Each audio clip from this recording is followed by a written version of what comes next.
இன்றே டவுன்லோட் செய்து உங்கள் ஃபேவரட் ஷோக்களை என்ஜாய் பண்ணுங்க. வாங்க, யார் நீங்க? என்ன விஷயம்? மேடம், நாங்க லஞ்ச ஒழிப்பு துறையிலிருந்து வரோம். நீங்க வேலை வாங்கி தரேன்னு சொல்லி சரவணன் அப்படிங்கிறவர்கிட்ட லஞ்சம் வாங்கினதா எங்களுக்கு நம்பகமான தகவல் வந்திருக்கு. நானா? லஞ்சமா?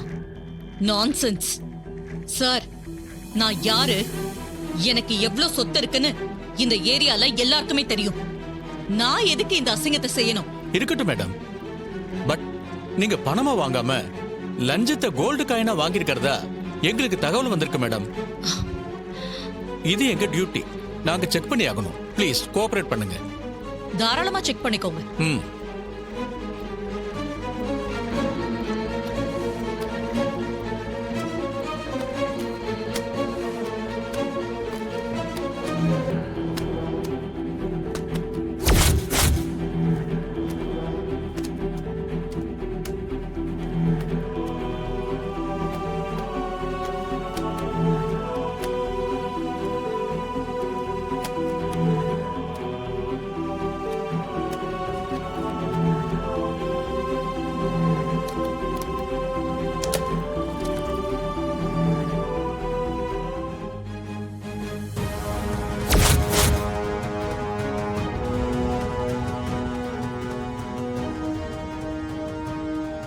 என்ன மேடம் இதெல்லாம்? சார், கொஞ்ச நேரத்துக்கு முன்னாடி தான் ஒரு ஹஸ்பண்ட் அண்ட் வைஃப் வந்து அவங்களோட தம்பிக்கு கல்யாணம்னு இன்விடேஷன் கொடுத்துட்டு போனாங்க. அதை நான் வாங்கி வச்சேன். இத பத்திலாம் எனக்கு எதுவுமே தெரியாது. நீங்க அப்படிதான் சொல்லுவீங்க மேடம், பட் நாங்க கையும் கொலவமா பிடிச்சிருக்கோம். We have to take action. ஆமா மேடம், கிளம்புங்க. போலீஸ் ஸ்டேஷன்ல போய் பேசிக்கலாம். நோ, இது ஏதோ பிளான். இத நம்பாதீங்க. நோ மேடம், எதுவா இருந்தாலும் என்கொயரியில சொல்லிக்கங்க. இப்ப கிளம்புங்க.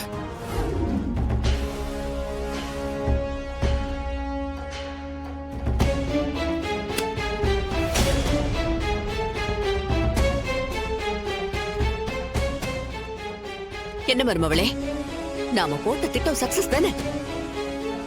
உன் அக்கா காரிய போலீஸ் அரெஸ்ட் பண்ணி கூட்டிட்டு போயிட்டாங்களா? இல்லத்த, நம்ம பிளான் எல்லாத்தையும் வழக்கம் போல அந்த டிரைவர் பையன் நாசம் பண்ணிட்டான். என்ன சொல்ற? நாசம் பண்ணிட்டானா? அப்படி என்ன நடந்துச்சு மருமவளே?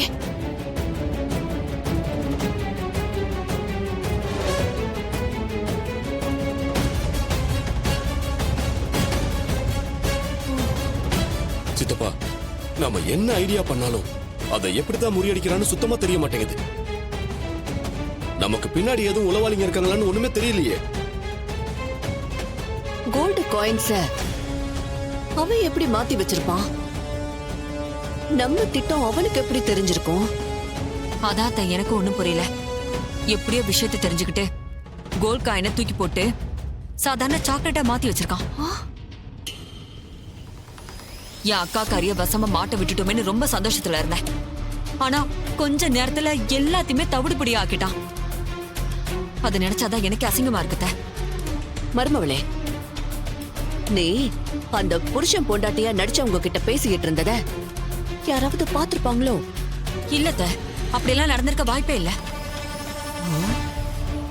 இதுல வேற எங்கேயோ தப்பு நடந்திருக்கு. அது எங்கன்னா தெரியல. மர்மவளே, அவன் எல்லா இடத்துலயும் ஆள் வச்சிருப்பான்.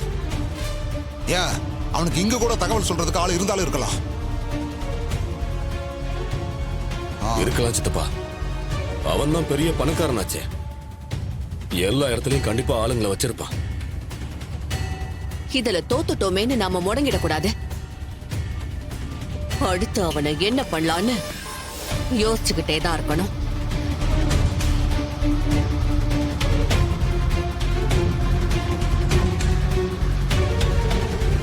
நீங்க ஹெல்ப் பண்ணதுக்கு ரொம்ப தேங்க்ஸ் சார். நீங்க சொல்லனா கண்டிப்பா அவங்க மாட்டியிருப்பாங்க. என்னால அவங்களை காப்பாத்திருக்க முடியாது சார். தம்பி, நான் செஞ்சது சாதாரண உதவி. ஏன் பெரிய வார்த்தையெல்லாம் சொல்றீங்க? நீங்க நல்லவர். சாமுண்டீஸ்வரி மேடமும் இந்த ஊருக்காக நிறைய நல்லது செய்யறவங்க. அவங்கள அழிக்க காளியம்மா குரூப் செய்யற சதி வேலைகளை பார்த்துட்டு எப்படி சும்மா இருக்க முடியும்? அதான் அவங்கள காப்பாத்த உங்களுக்கு தகவல் சொன்னேன். சரிங்க சார், நீங்களும் கொஞ்சம் ஜாக்கிரதையா இருங்க. எனக்கு நீங்க தான் தகவல் சொன்னீங்கன்னா உங்களுக்கு தெரிஞ்சுன்னா கண்டிப்பா உங்களையும் சும்மா விட மாட்டாங்க. உங்களுக்கு எதனா பிரச்சனை வரும். என்னால உங்களுக்கு எந்த பிரச்சனையும் வந்துடக்கூடாது சார். கொஞ்சம் கவனமா இருங்க. சரிங்க தம்பி, நான் அதை பாத்துக்கிறேன். நீங்க கவலைப்படாதீங்க. எதனா பிரச்சனைனா எனக்கு கால் பண்ணுங்க சார், நான் பாத்துக்கிறேன். சரிங்க தம்பி, பிரச்சனைனா உங்களுக்கு கண்டிப்பா கால் பண்றேன். சரிங்க சார். சரிங்க தம்பி, வச்சிரவா? பாத்துருங்க. பச்சை கலர்லாம் எடுத்து உள்ள வச்சிருங்க. தார் பாயெல்லாம் போட்டு நல்லா கட்டி வச்சிருங்க. சரியா? எல்லாரும் ஒரு நிமிஷம் இங்க வாங்க. வாங்க, மேடம் கூப்பிடுறாங்க.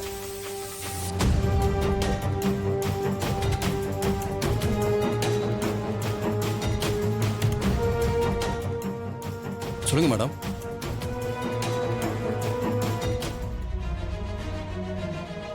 இவர் பேர் சுந்தர். இவர்தான் இனிமே இந்த செங்கல் சூளையை நிர்வாகம் பண்ண போறாரு. என்ன இப்படி சொல்றாங்க? புரியல எனக்கு. தெரியலையே. என்ன மேடம் சொல்றீங்க? இவரு நிர்வாகம் பண்ண போறாரா? ஆமா, இவர்தான் இனிமே எல்லாத்தையும் பாத்துக்குவாரு.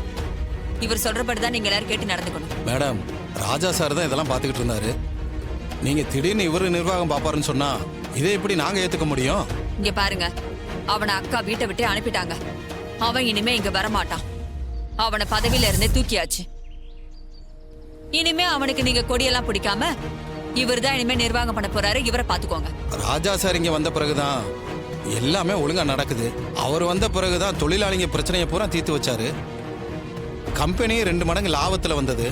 எல்லாம் நல்லபடியா போய்கிட்டு இருக்கப்பா எதுக்கு அவரை திடீர்னு மாத்தணும்? இதுல எங்களுக்கு உடன்பாடு இல்ல மேடம். என்னது உடன்பாடு இல்லையா? நீங்க வேலைதான் செய்யற, இதுக்கு ஒண்ணு முதலாளி இல்லையே.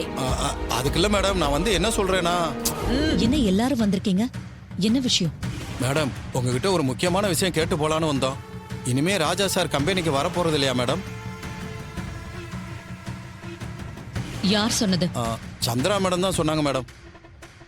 ஆமாக்கா, நான் தான் சொன்னேன். அவனை வேலையை விட்டு தூக்கியாச்சு. அவனுக்கும் கம்பெனிக்கும் எந்த சம்பந்தமும் இல்லைன்னு சொன்னேன். புது மேனேஜரா அப்பாயிண்ட் பண்ணிருக்கேன்னு சொன்னேன். நான் சொன்னதை நம்பாம இவங்க எல்லாரும் ஒன்ன பார்க்கணும்னு வந்திருக்காங்க. என் தங்கச்சி சொல்றது சரிதான். அவனுக்கும் இந்த வீட்டுக்கும் இனிமே எந்த சம்பந்தமும் இல்ல. அந்த கம்பெனிக்கும் சம்பந்தம் இல்ல. அவனோட நீங்களும் எந்த தொடர்பும் வச்சுக்க கூடாது. என் தங்கச்சி சொல்ற இவர்தான் இனிமே மேனேஜர். இவரு சொல்றபடிதான் நீங்க கேட்டு நடக்கணும்.